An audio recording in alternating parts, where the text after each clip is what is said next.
The wide receiver landscape in fantasy football is literally impossible to navigate. But if you look at two things, if you look at dud percentage and you look at total touchdown dependency, it gives you a pretty good idea of what wide receivers are going to do year over year. We did this similar exercise with running backs. But now when you look at wide receivers, we were able to put each of these wide receivers into a category. We've got the elite safety category, the top 12 guys, the high floor guys, the consistency guys, the boom bust guys, the regression candidates, which are who you need to know. Who should you not draft because they're serious regression candidates? And we've got quite a few of them here. But let's get into this data. First of all, this data was prepared by our guy Miguel. Shout out Miguel. But this basically entails each player, and we did the top 36 players in points per game from 2023 and the years before that to kind of test our theories. And it includes quite a few different metrics here. The first one being a wide receiver 1 percentage. How many percentage of their weeks were they a wide receiver 1? Wide receiver 2 percentage, wide receiver 3 percentage, it's the same thing. And then you have the dud percentage. It's the percentage of weeks they were neither a wide receiver 1 or 2 or 3. So outside the top 36. So they laid a complete egg, right? And then your touchdown dependency. This is of the weeks they were a wide receiver 1, 2, or 3, how many of those weeks did they have a touchdown in them? And basically what that tells you is how much are they relying on touchdowns to get their points. And from this, we got quite a few categories. And let's start at the top, and then let's maybe start at the top with the elite guys, and then let's talk about the regression candidates after that. So let's talk about the guys that are the elite of the elite in terms of they have their top 12 in production last year from a points per game perspective. They have a low touchdown percentage, a low touchdown dependency percentage, and they have a low dud percentage, meaning they're hardly ever laying eggs. They don't need touchdowns to score points, and they're top 12. And these guys are going to be the elite safety tier. This is what we call this because you can select them in your fantasy football drafts, and you know that they're probably going to be some of the best picks in fantasy football. And there are 4 guys that fit this bill this year. The first one is Justin Jefferson. Justin Jefferson last year was a wide receiver 1, 67% of the time he was on the field. 11% wide receiver 2, 11% wide receiver C, and 11% dud. That's an extremely low dud percentage, by the way. That's crazy. And the touchdown dependency is only about 50%. When you really see high touchdown dependency, it's normally like 67+%. So for 50%, like that's really not that bad. But you'll also notice from the next year down, that you have a lot of those top 12 guys that have a really high touchdown dependency rate, even though they're not necessarily dependent on their touchdowns. They're just super elite. And that's the difference. I'll go ahead and talk about that tier as well. So anyways, Justin Jefferson is an elite safety guy. A.J. Brown is an elite safety guy as well, because A.J. Brown was a lower wide receiver 1 percentage at 44%, but he was a wide receiver 2 and 3, 19% of the time respectively, and then only had a 19% dud percentage and only a 38% touchdown dependency rate, right? And that's with a pretty poor latter half of the season as well. Exactly. He was able to maintain this level of safety even with a not super great second half of the year on the Eagles with only a 19% dub percentage. That's 1 in 5 games where he's laying an egg, and I would say that most of those came at the end of the year. Yeah, so absolutely. That's pretty solid. And then Puka Nacua is going to be next, and a lot of people don't want to draft Puka Nacua for one reason or another this year. And the fact of the matter is he was a wide receiver 1, 56% of the time he was on the field last year. That's more than A.J. Brown, the guy before him. He's a wide receiver 2, only 6% of the time, and a wide receiver 3, only 6% of the time. Dud percentage, 31%. It's not like the lowest, but it's definitely on the lower end, right? And dependency rate, about 45%. So this is a guy that falls in the elite safety category. And the reason that there's a difference between the elite safety category here and the top 12 category is the top 12 category are guys that are scoring in that top 12 range, but they do have a high total dependency, right? So these are guys like CeeDee Lamb, Tyreek Hill, and Amon-Ra St. Brown. High total dependency, but even lower overall dud percentage. Exactly. So these are lower dud percentage, higher dependency, and also a higher wide receiver 1 rate across the board. So there's really not a huge difference between these two tiers. If you want to do the main difference between them, the top 12 tier is going to give you higher upside and maybe more consistent, higher production weeks without having dud weeks. And then the elite safety guys are going to be the guys that are consistently scoring wide receiver 1, 2, 3 rate, but don't need touchdowns to score their points, right? Yeah, and I mean, there's a reason that those top 3 guys in that top 12 tier are the top 3 producing wide receivers in 2023. They outproduce everyone else. Yeah. Because even though their touchdown dependence was high, that's why we don't just look at touchdowns. Your most productive guys are always going to score the most amount of touchdowns. So that number, that percentage is expected to be high for those guys. And the reason it's higher is why they ended up being the top 3 producing wide receivers. Correct. So. And there is one guy here that we actually put in the elite safety tier, and a lot of people have wondered, why is he being drafted where he is this year? And that's Garrett Wilson. It's because Garrett Wilson had a 6% wide receiver 1 rate last year.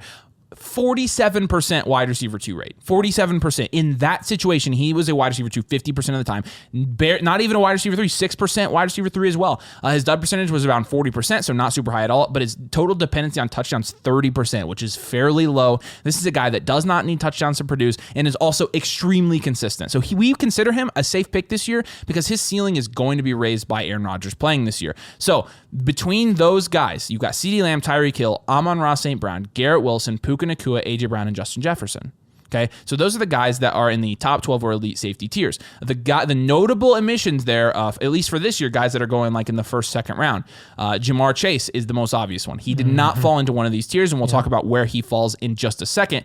But he basically didn't meet any of the requirements we set for this tier, and I think everybody would kind of admit that Jamar Chase in the last couple of years hasn't really been what he was his rookie year, right? If he can be to what he was in his rookie year, then we're talking a completely different story. The rest of these guys, I think, from an ADP standpoint, are like back to back, the top wide receivers being drafted in this year's fantasy drafts. So. And it makes sense. So it's nice, honestly, to not see a ton of crazy outliers in those tiers that we've determined with these dud rates and stuff like that, because that basically tells you that the fantasy community and the way that they're ranking these top receivers is correct so far. Now, it gets a little bit more hairy and it gets a lot more interesting and insightful when we go to these next tiers, because the next tier that we have is pretty much the high floor tier, right? You're a pretty low touchdown dependency overall and a low ceiling. So you know what these guys are going to do, right? You know what DK Metcalf is going to do, for example.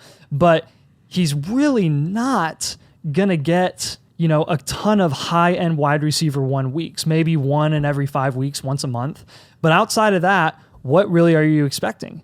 And so you're looking at that guy, right? DK Metcalf right at the top. Christian Kirk, you see him wide receiver 1 percentage in 2023 of 9%. Jaden Reed, interestingly enough, is in this range, and it's a big reason why we like him at price in fantasy football this year.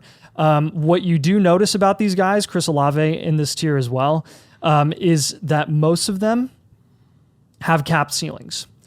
Christian Kirk, the 1 year that he was a wide receiver 1, he was the last guy that made it into that total points wide receiver 1 category. And generally that last guy is the one that kind of just falls into that category in total points because he stayed healthy the entire season.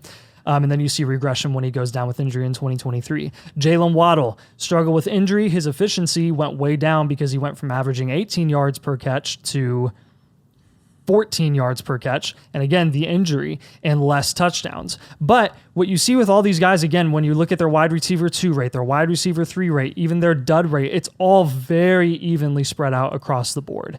And they weren't super touchdown dependent last year. When they did have good weeks, they weren't necessarily always depending on touchdowns. It was about 1 in 3 of successful, productive weeks for each of them was requiring a touchdown. Right. So when you see a lot of that, like consistent greens, some yellows here and there, that's going to be pretty indicative that you are taking guys that have pretty high floors and you know what you're going to get. And I think Jalen Waddle, to me, is the one guy that stands out here because he is the only person that has demonstrated in the past that he can produce as a mid to high end level wide receiver 1. And last year, everyone knows that was a down year for him. So right. I think it's going to be interesting to monitor him this season. And I think you also look at Chris Olave there as somebody who people suspect has a higher ceiling, but he's yet to really tap into that and showcase it. So those are the two guys obviously at the top that are being taken higher than almost anybody else in that tier. But let's talk next about the consistency tier. The consistency tier is like equal parts wide receiver 1, 2, and 3. So you look across the board. There's pretty much green across all of these guys' profile. And they have a fairly low dud percentage. The highest dud percentage here was Zay Flowers at 38%. And outside of that, everything below 40 there. And that's really, really good. That means they're really, really consistent. So these are the consistent guys. We talk about some of these guys. Zay Flowers is a guy that we think could step up from the consistency tier to maybe like in the next tier above, or maybe into the top, maybe the top 12 tier or something like that. But he is a guy last year that had some dud games, right? We talked about this. The highest of this tier, 38%, and 50% touchdown dependency. With that being said, Zay Flowers, we expect him to get better going in year 2, like most wide receivers. Amari Cooper, 21, 21, 21. Dead even across the board, 36% dud percentages, and he had the lowest touchdown dependency of anybody on this list. That's just being a seasoned veteran, right? And being consistent. Devontae Adams is also on this list, and he's going about the same. So there are a couple guys in this range that are going the same spot in drafts. Ayuk, Adams are going kind of in the same spot. Zay Flowers and Cooper are going in the same spot. And then you've got Rashee Rice. Let's talk about Rashee Rice now. Huge outlier. Screaming value. 27, 27, 18, wide receiver 1, 2, and 3. So this is a guy that was really, really consistent last year. Now, the one thing about Rashee Rice, and the one thing that we've had questions about this offseason, is he had a pretty high touchdown dependency rate at 63%. It's considerably higher than everybody else in this range. With that being said, Rashee Rice is going a lot cheaper than all these guys in your fantasy drafts. And you're finding himself in this tier, and he was top 24 in points per game last year, or top 36. So what does this tell you? Rashee Rice is probably our favorite target at value in this range. There are a couple guys here that obviously have higher ceilings in Brandon Ayuk, in Devontae Adams, and then there's guys we think we can make the jump like Zay Flowers. But again, in terms of last year and how they projected into this year, these are guys that showed that they were consistent, so it makes them pretty safe picks for your fantasy team at their current price at least. So yeah.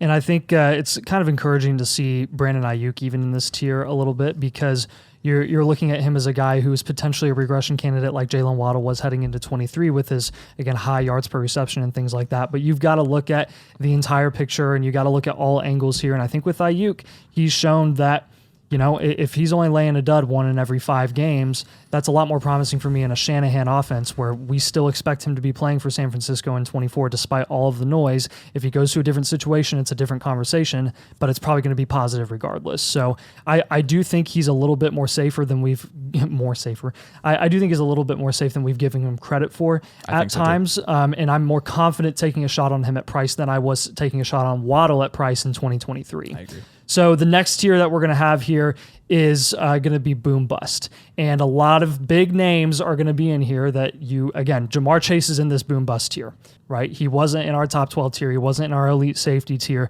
And this is, I mean, look at his wide receiver 2 rate, 0%. If he was not a wide receiver 1, he was a wide receiver 3 or worse. That is really, really discouraging and really, really scary on a week-to-week basis when you're talking about fantasy football where every single week matters, where it's the difference between one game of you making or missing the playoffs. Jamar Chase could be the reason that you lose really, really pivotal games at any point in the season, and you're drafting him in the first round consistently. Obviously, there are really good reasons for why Jamar Chase is going where he is at ADP and why he will consistently be going in the first round for the foreseeable future. We're not saying that his price isn't merited there. I even just took him in a fantasy draft because I like his upside and his price. I'll defend his price even more. Yeah. Because he's boom bust. That's not necessarily a bad thing. It's not he's always the guy bad. in this tier that is boom bust at like a more elite level by far than anyone else, because you're looking at this. He last year had only a 44% touchdown dependency rate. That's lower than everybody else in this tier, right? 40% dud percentage. That's second lowest in this tier. And Jamar Chase, his boom weeks aren't like George Pickens' boom weeks where you're getting 20. It's not like Calvin Ridley's boom weeks where you're getting 20. DJ Moore, kind of the same thing. You're getting his boom weeks are 35. Yes. 40 points. Like his boom weeks are insane. And so while Jamar Chase is boom bust, it's not like we're putting him in the same tier and category from a fantasy perspective as these guys. Correct. He's a boom bust guy, but he is the most elite boom bust guy you could possibly have on your fantasy team. He will win you a league. Yes. He will win you a league. Yes. Just be aware, again, though, of the risk when you do take him, that he does have a 40% dud rate as a wide receiver going in the first round, which is higher than anyone else going in that range. I mean, that's well over 1 in every 3 games he's laying an egg. So again, just be aware of that, but also be aware of the advantage of taking him in a format like best ball, where it's going to be a really good shot to take there. DJ Moore is another one that I thought was interesting to see here, and it was kind of a nice reminder of what his production was last year, and it was just not super duper ultra consistent. He did have, a couple of those big games like against Washington where Washington refused to play defense and he had like 45, 50 points. Or no, he had even more than that. It was something ridiculous. And he had a couple of those games where it was just unreal, and then he had a lot of dud games and kind of was, low production for multiple weeks at a time. And we put him in the boom bust category because of that, and because he just did get a big contract from the Bears, so you'd expect his usage to be pretty solid this year with Caleb Williams. But I mean, we could have put him as an unknown this year because of how many moving pieces there are in that offense, and we just don't know what that offense is going to look like overall. They have a new play caller, a new offensive coordinator. They have Caleb Williams, they have DeAndre Swift, they have Keenan Allen, they drafted Roma. There are so many moving parts there that we really don't know what DJ Moore is going to look like this year. Unknown might be good for DJ Moore because his consistency could go up, and you could see not as much boom bust opportunity like he had in 2023 with Justin Fields. Outside of that, George Pickens. I think George Pickens is another guy here that at price right now, Avery and I are just not in at price in fantasy for him this year, because I think his opportunity is being a little bit overplayed when you're looking at George Pickens, the talent. He has really, really good highlight reel catches, but as an overall route runner, right, his target separation is subpar. Like, that is a fact. You can look it up. His target separation is not great. He's not consistently winning routes. His contested catch rate, as amazing as his highlight reels are, is good, but it's nothing like out of this world. It doesn't function as an alpha in that offense, and they're going to be running the ball a lot because they have Russell Wilson and or Justin Fields playing quarterback there. So I would not expect a ton from George Pickens. I would expect some really big weeks from him, just like he did last year, and maybe even some bigger weeks here and there. But I wouldn't expect some massive jump from Pickens in 24. But, I mean, of all the guys in this tier, I mean, he has one of the lowest wide receiver 1 percentages. Right. And then he's wide receiver 2, 6% of the time. Wide receiver 3, 6% of the time. Dud, 65% and his dud percentage is 65%. That is the highest of any top 36 points per game wide receiver on this list. Any of them. Yeah. It is not it's not the situation. It's not Kenny Pickett. It's not the Steelers offense. It's George Pickens and what his play style is. And it's not a bad thing. Boom bust guys are not always bad picks. At price they may be, but we're not saying, George Pickens sucks because he's boom bust. No, we are combating the argument that he was boom bust because of his situation, because of his offense, because of his quarterback. He's boom bust because it's the type of player he is. It's the type of player, and that he doesn't have the upside to play an alpha role like a lot of people are expecting. And that's just the truth. So let's look now at the regression candidates. These are guys that we're going to put them in this category because they have a high touchdown dependency rate and they're ranked 12 to 36. So this is the opposite of the guys that we put in the top 12 tier. The top 12 tier are guys that had those high touchdown dependency rates, but they're top 12 and they're just scoring so many touchdowns, they're that good. However, what I've noticed was when I went through and I looked at these guys that were 12 to 36 that were getting the same metrics, a lot of them in 2022 and 2021 were bust guys, right? Or regression candidates. You look at guys like Hunter Renfrow a couple of years ago, who was a classic example of this. You look at guys, Mike Williams was the top of this list in terms of dependency 2 years ago and regressed. Mike Evans regressed from 2021 to 2022 before he got more touchdowns in 2023. You're looking at Mike Evans is like the ultimate outlier. He's so up and down. It's just touchdowns fluctuate every year. Right. And so there are other guys in this tier as well. Looking at last year, Tyler Lockett and Christian Kirk were two guys that regressed that fell into this tier last year. And so again, these are candidates. These are regression candidates. These are guys that, based on what we see in their analytics here, they could regress because of their ranking and points per game ranking and because of their dependency. For example, Mike Evans is on this list, 92% touchdown dependency rate, and he was really good last year. He is probably going to score less touchdowns. And so while he may regress, it doesn't mean he's a bad pick, because he's I think it's being baked into his price. He was a wide receiver 7 last year. He's being drafted as a wide receiver 18. So Mike Evans is a good pick. This is not a reason not to pick Mike Evans. Tank Dell had the highest touchdown dependency rate of anybody on this list at 100% touchdown dependency rate. Meaning every week, which is, he only played half the year. Every week that Tank Dell was a wide receiver 1 or a wide receiver 2, so 3/4 of the time he was a wide receiver 1 or 2, and he scored a touchdown every single one of those games. And the other 25%, he laid an egg and he didn't score a touchdown. So 100%. Tank Dell is somebody that is, especially bringing in Stephon Diggs, he is a prime, from a points per game, he is a prime regression candidate. Yes. And he's going to regress from a points per game standpoint this year, and you can save that clip. Cooper Kupp, 83% touchdown dependency rate from last year. Yes, he was a wide receiver 1 36% of the time and barely finished in wide receiver 2 and 3 range, but you'll notice he had a higher dud percentage than almost anybody on this list. Cooper Kupp is becoming a little bit more boom bust, and the touchdown dependency makes him a regression candidate this year from a points per game perspective. Yep. Jordan Addison is on this list as well, and he's a guy that's pretty even across the board, but his touchdown dependency rate was 80%. I think anybody knows that Jordan Addison is a regression candidate, but he's being drafted as like the wide receiver 50. He might be a value. He is a value. Yeah. You're taking Jordan Addison here. You've way overpriced it because of the suspension and things like that. Kendrick Bourne, he was 35th in points per game last year, 75% touchdown dependency percent. He's probably going to regress. Interestingly enough, Devonta Smith, The 20s. pretty consistent across the board here. But look at him and Jacoby Myers. They have the exact same numbers on these statistics. Exactly Identical. the same. So this tells you one of a couple things. Number one, Jacoby Myers is really underrated. Number two, Devonta Smith might be due for some regression, which makes sense because Devonta Smith, when you're looking at him in 2022, and you remember he was a wide receiver 1 this year, 50% touchdown percentage that year. And last year that went up to 70%, which makes sense. He had the same amount of touchdowns, but he was the wide receiver 10 the first year and the wide receiver 20 the next year. And so basically a higher percentage of his points were from touchdowns. He was more touchdown dependent, but he was overall scoring less points, getting less opportunity, and he was less efficient last year. Yep. He regressed last year. Now, will he regress this year? If he doesn't score 7 touchdowns, he dang well could regress this year. And so I think he is a candidate this year. He was 22nd in points per game last year. I'm not exactly sure where his ADP is, but I know it's somewhere around there. So we'll see. Jacoby Myers is a regression candidate because he was also the exact same as Devonta Smith. Now, Jacoby Myers being drafted in the 9th round compared to Devonta Smith in the 4th. He's going in the 4th. His overall ADP is 39.7. So that's interesting. And you're talking about consistency and touchdown dependency. Those guys pretty much grade out almost exactly the same. Stephon Diggs theoretically. You want to know where Jacoby's actually going outside of the top 10 rounds? I don't know. My gosh. Overall ADP 127.9. So it's an interesting thing there.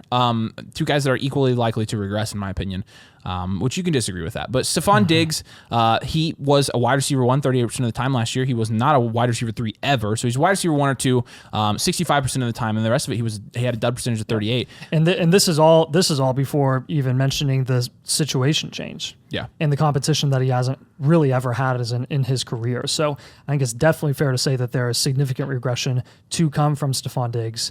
It's just how much is that regression really going to be? Right. And that's where it's left up to interpretation. And then Adam Thielen, he actually had the lowest touchdown dependency of anybody on this list. This was volume driven. He's obviously a candidate for regression this year. He's not doing that again. No. So, and then we have our kind of other categories here, the wild card category. So let's go to the unknown category because I want to address Nico Collins. He's the one guy that we have not mentioned yet, really, of these guys that were high producing top 36 guys in 2023. The reason Nico Collins is in the unknown tier is because, yes, his total touchdown dependency was 60%. Yes, he had a 38% wide receiver 1 rate, which is really, really solid. 31% wide receiver 2 rate, right? So 2 in every 3 games, Nico Collins is producing as a top 24 wide receiver. That said, look at the touchdown dependency. But again, that said, there's too many moving pieces in Houston. There's Tank Dell coming back from injury. There's Stephon Diggs coming into that offense. There's Joe Mixon, who's the best running back they've had in a long time. And there's CJ Stroud doing CJ Stroud things. Like, I really don't know. None of us know who's going to be the lead wide receiver in that offense. And like, even though Stephon Diggs is a regression candidate, what's his regression going to be? I mean, I just mentioned it. It's up to interpretation. Is he going to go from 26% target share down to 22% or 20% target share?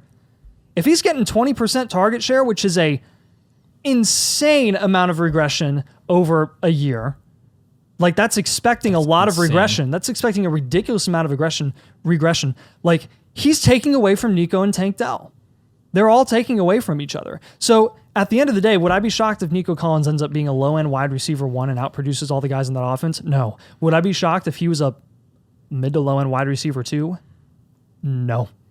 No, I wouldn't. So what's the verdict? Unknown. Verdict is also unknown with some other guys that are pretty obvious here. Mike Williams coming off an injury in ACL, but he did show some impressive efficiency there. Oh, yeah. Even before he got injured last year in a terrible offense in LA, but he's going to the Jets. We just don't know what it's going to look like there with Aaron Rodgers. How much is he going to push the ball downfield to Mike Williams, who is really an outside wide receiver. And then Keenan Allen. Again, common denominator with all these guys, new situations we don't really know. The unique guys that we have left here are we've got Deebo Samuel in his own special wild card category, which is basically as long as Deebo Samuel's on the field, he has the upside and the opportunity to be a mid-producing wide receiver 1. And his rushing upside alone is going to put him in really, really nice company with some of those high-producing guys on a points per game basis. The question is, how much is he going to be on the field? Is he going to miss 2 games? Or is he going to miss 5 or 6 games? He really is just a wild card because his dependence, you can kind of throw his dependence out the window because they consistently use him in touchdown opportunities, right? He's always going to get those red zone opportunities. He's always going to get, breakaway runs. It's just, this is Deebo Samuel we're talking about. He's the ultimate wild card with the ultimate upside payoff. And then you've got like the polar opposite in Michael Pittman, right? Michael Pittman is your possession wide receiver who's getting 140 to 160 targets a year. Don't deny it. It's going to happen again. And he's just A-tier safety across the board. Consistency, 33% wide receiver 1 rate last year. 1 in every 3 games he's producing as a wide receiver 1. 1 in every 3 games he's producing as a top 24 wide receiver, like as a wide receiver 2. This is awesome. His dud rate, only 27%. His total dependence, 36%. He only had 5 touchdowns last year and was a fringe wide receiver 1. So he's not, again, elite tier like some of those other elite safety guys are because he doesn't have the upside that they do. But I mean, he's A-tier safety. He's right below him in terms of when you're drafting Michael Pittman, you know exactly what you're going to get, and you can expect at least mid-wide receiver 2 production. Looking at dud percentage and looking at touchdown dependency rate, we can kind of put these guys into tiers and hopefully predict what type of player they're going to be this year. Will they regress? Will they continue? Who are the most consistent guys? And you can kind of work that to build your team in different types of wide receivers, right? Maybe pairing a really boom-bust guy with a guy that's super high floor. So you can kind of have that balance on your team of guys that are going to be consistent and guys that could win you weeks or lose you weeks, right? Because you don't want to put 3 or 4 boom bust guys on the same team or you're probably going to lose. So make sure you drop a like on this video and subscribe. We'll make this data available to you with all of the categories in here, etc. on flockfantasy.com/domain. Use code domain, choose the mother flocker tier. When you sign up, you get the draft guide, you get this data, you get the projections tool, which we just released on the Flock site for everybody to have. You get our rankings, you get one-on-one advice, and you get to be a part of the community for this season. We'd love to have you. So like I said, flockfantasy.com/domain. We appreciate you guys. We'll see you later.